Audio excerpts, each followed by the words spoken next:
बहुत बहुत धन्यवाद। आज बहुत पीड़ा का विषय है, क्योंकि ये पीड़ा सभी की है। क्योंकि 6 वर्ष पहले बड़ौदा से मेरे गजेंद्र बैसोई जी बैठे हुए थे, एक शादी में गए। वहां पर एक विचार निकल कर आया कि इस क्षेत्र के लोग, एनसीआर के लोग लुट पिट रहे हैं, कहीं ना कहीं एक ऐसी संस्था बनाई जाए जो बिना दहेज की शादी करते उनका सम्मान करा जाए, जो बेटे प्रताड़ित हो रहे उनके लिए न्याय दिलाया जाए।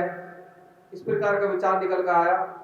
फिर मैंने आर्य जी से चर्चा करी। आर्य जी हम सब लोग मिलकर कोरोना काल से लेकर आज तक लगातार संघर्ष में हैं, क्योंकि मेरे आदरणीय हमारी अध्यक्ष निर्मल डेडा जी को हमने सम्मान किया था सेक्टर 6 में, जो इंदिरा गांधी कला केंद्र है। और उसके बाद हमने ऐसे विचार आया, क्योंकि लोग पहले कहते थे पंचायतें बहुत होती हैं। फिर उसके बाद हमने अध्यक्ष जी को सम्मानित किया, राठी जी को सम्मानित किया। फिर को ही जिम्मेदारी दे दी कि देखो जी हमारे बच्चे छोटे छोटे हैं, लोग हम पर आक्षेप लगा सकते हैं, लेकिन बहन जी आप इसकी राष्ट्र अध्यक्षा हो, आप इसे देखें। और बहन जी और पूरी टीम जो विवाद शक्ति बैठी हुई है, बहुत मेहनत करी है। राठी जी सभी लोग लगे हुए हैं। और उसके साथ साथ मेरे आदरणीय पूर्व राष्ट्रीय प्रवक्ता सुधीर चौहान जी, जिनका सानिध्य मिलता रहता है, उन्होंने मुझे इसी से मुझे पहचान मिली। उन्होंने कहा कि आप वास्तव मनविंदर भाई, आप मेरे छोटे भाई बहुत अच्छा काम कर रहे हो, और इस लगातार के संघर्ष में हम आपके साथ हैं। उसके बाद उन्होंने किसानों के बीच में मैंने एक बड़ी जिम्मेदारी दे रखी है मुझे, राष्ट्रीय महासचिव की।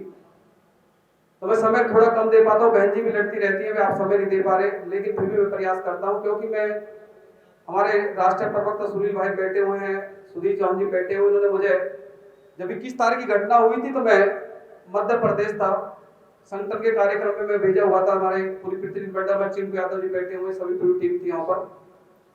तो वहां पर भी जो चर्चा चल रही थी, उन्होंने मोबाइल पर देखा कि देखो तुम्हारे क्षेत्र में क्या हो रहा है, लड़की को जला दिया गया, बहुत बड़ी दुर्घट घटना हुई है।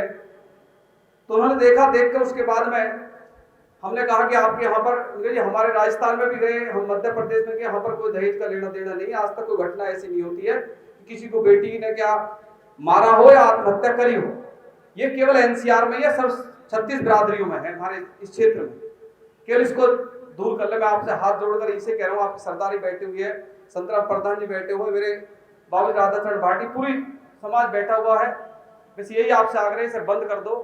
क्योंकि टीआरपी के चक्कर में हमारी अल्लाह मैडम बैठी हुई है, वे पूरी खबर दे रही है। मुझे पता है कि टीआरपी के चक्कर में छोटे छोटे मीडिया 3-4 गांवों में ऐसी माहौल बना दिया है कि सुना नहीं जा रहा। वास्तविक स्थिति यह है कि इसे विराम कर दो, बस यही मेरा अनुरोध है। इसलिए शोक सभा का ये होगा कि आगे ऐसी भविष्य में ऐसी घटना ना हो और ऐसी जो चर्चा ना हो। क्योंकि मैं एक मीडिया वाले से कह रहा था कि इधर की उधर तुम लगा रहे हो, तुम इधर से उधर लगा रहे हो, जो कह रहे जी हमारे तो टीआरपी बढ़ रही है, हमें इससे कोई मतलब नहीं है।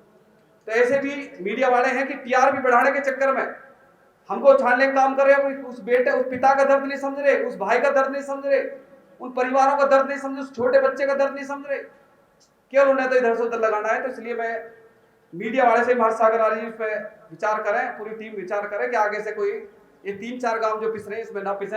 यही मेरा अनुरोध है। ओम शांति शांति ओम।